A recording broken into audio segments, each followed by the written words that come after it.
চলছে ইন্ডিয়া পাকিস্তান যুদ্ধ, জানিয়ে দিব আমাদের হাতে থাকা সর্বশেষ আপডেট আন্তর্জাতিক সংবাদ। প্রথমেই সংবাদ শিরোনাম, পাকিস্তানে গুলিতে ভারতের আরো 16 জন নিহত। এরপর জানিয়ে দিব ইন্নানিল্লাহ, গাজায় ইসরায়েলি হামলায় আরো 54 জন ফিলিস্তিনি নিহত। এদিকে সীমান্তে 40 থেকে 50 জন ভারতীয় সৈন্যকে হত্যা করা হয়েছে দাবি পাকিস্তানের। আরো জানিয়ে দিব সত্যিই কি পরমাণু যুদ্ধে জড়াবে ভারত পাকিস্তান, যা ছিল পুরনো মার্কিন গবেষণায়। সর্বশেষ জানিয়ে দিব পুতিনের একতরফা যুদ্ধবিরতি কেমন চলছে। এতক্ষণ শুনছিলেন সংবাদ শিরোনাম, এবারে বিস্তারিত।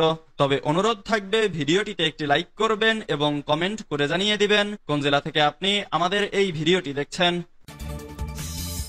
ব্রেকিং নিউজ, পাকিস্তানের গুলিতে ভারতের আরো 16 জন নিহত। পাকিস্তানের গুলিতে 3 জন নারী ও 5 জন শিশু সহ 16 জন নিহত হয়েছে বলে জানিয়েছে ভারত। বুধবার সকাল থেকে পাকিস্তানি বাহিনীর গুলিতে এসব হতাহতের ঘটনা ঘটে। এর আগে বুধবার রাতে নিহতের সংখ্যা 15 জন বলে জানানো হয়েছিল। এর আগে দেওয়া একটি বিবৃতিতে ভারত জানিয়েছে পাকিস্তান নিয়ন্ত্রণ রেখা জুড়ে বিনা উস্কানিতে গুলিবর্ষণের মাত্রা বাড়িয়ে দিয়েছে। এই রেখা ভারত ও পাকিস্তানের মধ্যে কাশ্মীরকে বিভক্তকারী সীমান্ত। এই বিবৃতিতে বলা হয়েছে জম্মু ও কাশ্মীরের কুপওয়ারা, বারামুল্লা, উরি, পুঞ্চ, মেন্ধার এবং রাজৌরি সেক্টরে মর্টার এবং শক্তিশালী কামানের গোলা নিক্ষেপ করেছে ইসলামাবাদ। ভারতীয় সেনাবাহিনী এই মর্টার এবং কামান হামলা বন্ধ করার জন্য আহ্বান জানিয়েছে।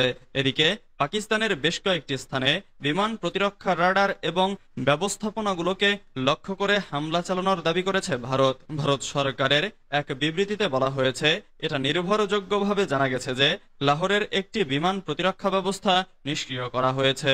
ভারত কিভাবে এই সিস্টেমগুলোকে লক্ষ্য করে হামলা চালিয়েছে সে সম্পর্কে আরো বিস্তারিত কিছু বিবৃতিতে বলা হয়নি। তবে এর আগে পাকিস্তান দাবি করেছে তারা গতরাত থেকে 25টি ভারতীয় ড্রোন গুলি করে ভূপাতিত করেছে। ভারত দাবি করেছে পাকিস্তান ভারতের বেশ কয়েকটি স্থানে ড্রোন ও ক্ষেপণাস্ত্র পাঠিয়েছে। ইন্নানিল্লাহ, গাজায় ইসরায়েলি হামলায় আরো 54 ফিলিস্তিনি নিহত। ফিলিস্তিনের অবরুদ্ধ গাজা উপত্যকায় ইসরায়েলি বাহিনীর হামলায় একদিনে অন্তত 54 জন ফিলিস্তিনি নিহত হয়েছেন। এ নিয়ে 2023 সালের অক্টোবর থেকে চলমান যুদ্ধের ফলে গাজায় নিহত ফিলিস্তিনির সংখ্যা 52,600 ছাড়িয়েছে। আহত হয়েছে আরো বহু মানুষ। বুধবার 7 মে তুরস্কের রাষ্ট্রীয় সংবাদ মাধ্যম আনাদোলু এ তথ্য জানিয়েছে। প্রতিবেদনে বলা হয় গাজা শহরের আলতুফাহ এলাকায় একটি স্কুলে আশ্রয় নেওয়া মানুষের ওপর গোলাবর্ষণ করে ইসরায়েলি বাহিনী। এতে 16 জন নিহত হন এবং ধ্বংসস্তূপের নিচে এখনো অনেকে আটকা পড়ে আছেন। এর আগের দিনই মধ্য গাজার বুরেইজ শরণার্থী শিবিরে ইসরায়েলি হামলায় 33 জন নিহত এবং 73 জন আহত হয়েছিলেন। গাজার সরকারি মিডিয়া অফিস জানিয়েছে আগ্রাসন শুরুর পর থেকে ইসরায়েল অন্তত 234টি আশ্রয় ও বাস্তুচ্যুতি কেন্দ্র লক্ষ্য করে হামলা চালিয়েছে। এসব হামলায় নিহতদের অধিকাংশই নারী ও শিশু। গাজা শহরের আল ওয়াদা স্ট্রিটের একটি জনাকীর্ণ বাজারে আরেকটি হামলায় 22 জন প্রাণ হারান। নিহতদের মধ্যে কয়েকজন শিশু ও একজন সাংবাদিক রয়েছেন। প্রত্যক্ষদর্শীরা জানিয়েছেন বাজারটিতে অনেক দোকানপাট থাকায় হামলার সময় ভিড় ছিল বেশি। দক্ষিণাঞ্চলের খান ইউনিস শহরে একটি বাড়িতে বিমান হামলায় এক শিশু সহ নিহত হন 8 জন। একই শহরের বানি সুহাইলা এলাকায় ইসরায়েলি সেনাবাহিনীর গুলিতে নিহত হয়েছেন এক দম্পতি। মধ্য গাজার দের আল বালাহ এর মুনাসিরা শরণার্থী শিবিরেও এক শিশু সহ 3 জনকে হত্যা করেছে ইসরায়েলি বাহিনী। সীমান্তে 40-50 জন ভারতীয় সৈন্যকে হত্যা করা হয়েছে দাবি পাকিস্তানের।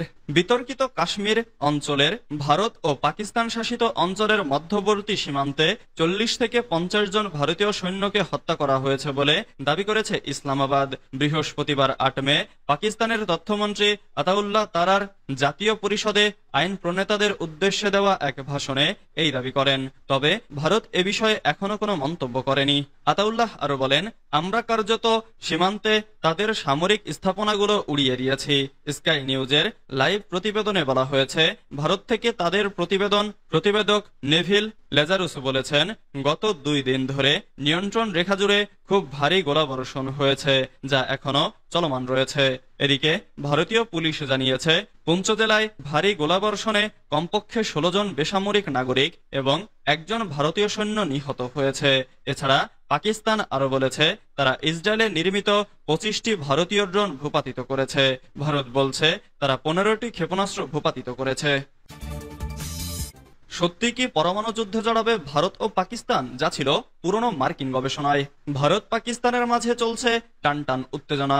প্রতিনিয়ত পাল্টাপাল্টি অভিযোগ, হামলা পাল্টা হামলা ও হতাহতের খবর পাওয়া যাচ্ছে দুই দেশের মিডিয়ায়। মঙ্গলবার দিবাগত রাতে পাকিস্তানের অভ্যন্তরে হঠাৎ হামলার পর থেকেই পাল্টা আঘাতে আতঙ্কে ভুগছে দিল্লি। পাকিস্তানের সঙ্গে উত্তেজনার মধ্যে ভারতের 21টি বিমানবন্দর আগামী 10 মে পর্যন্ত বন্ধ রাখার ঘোষণা দেওয়া হয়েছে। আর গতকাল বুধবার ভারতে 400টিরও বেশি ফ্লাইট বাতিল করা হয়। বৃহস্পতিবার নয়াদিল্লিতে ভারতের সর্বদলীয় বৈঠকে দেশটির প্রতিরক্ষা মন্ত্রী রাজনাথ সিং দাবি করেছেন পাকিস্তানের সামরিক হামলায় শতাধিক সন্ত্রাসী নিহত হয়েছে। একই সঙ্গে পাকিস্তান পাল্টা হামলা করলে আরো জোরালোভাবে ভারত প্রতিক্রিয়া জানাবে বলেও রাজনাথ সতর্ক করেছেন।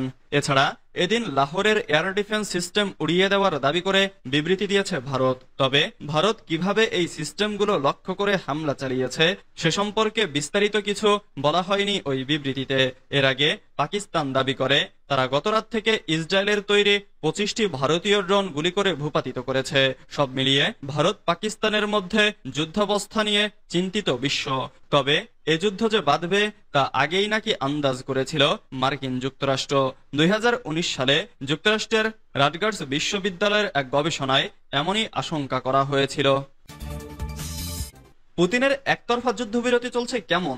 রাশিয়ার একতরফা 3 দিনের যুদ্ধবিরতি অব্যাহত হামলার কারণে ভেস্তে গেছে বলে মন্তব্য করেছেন ইউক্রেনের পররাষ্ট্রমন্ত্রী আন্দ্রি সিবিহা। তিনি জানান, বৃহস্পতিবার রাতে যুদ্ধবিরতি কার্যকর হওয়ার পর থেকে রাশিয়া 734টি লঙ্ঘন করেছে এবং ইউক্রেন প্রতিটি হামলার যথাযথ জবাব দিয়েছে। অন্যদিকে রাশিয়ার প্রতিরক্ষা মন্ত্রণালয় দাবি করেছে যুদ্ধবিরতি পালিত হচ্ছে এবং তারা ইউক্রেনের বিরুদ্ধে 488টি লঙ্ঘনের অভিযোগ করছে। এ যুদ্ধবিরতি দ্বিতীয় বিশ্বযুদ্ধের বিজয় দিবস উদযাপনের জন্য রুশ প্রেসিডেন্ট ভ্লাদিমির পুতিনের নির্দেশ ঘোষণা করা হয়েছিল। এদিকে ইউক্রেনের উত্তরের সুমি অঞ্চলে রুশ হামলায় অন্তত একজন নিহত হয়েছেন বলে জানিয়েছে দেশটির জরুরি সেবাদানকারী সংস্থা। ইউক্রেনের বিমান বাহিনী জানিয়েছে স্থানীয় সময় বৃহস্পতিবার সকাল 8টা পর্যন্ত ইউক্রেনের আকাশসীমায় কোনো ড্রোন বা ক্ষেপণাস্ত্র হামলা হয়নি। তবে সুমি এলাকায় রাশিয়া বিমান থেকে গ্লাইড বোমা হামলা চালিয়েছে। সুমি সীমান্তের ঠিক দক্ষিণে অবস্থিত বিরোপিলিয়া শহরের একটি আবাসিক এলাকায় হামলা চালানো হয়।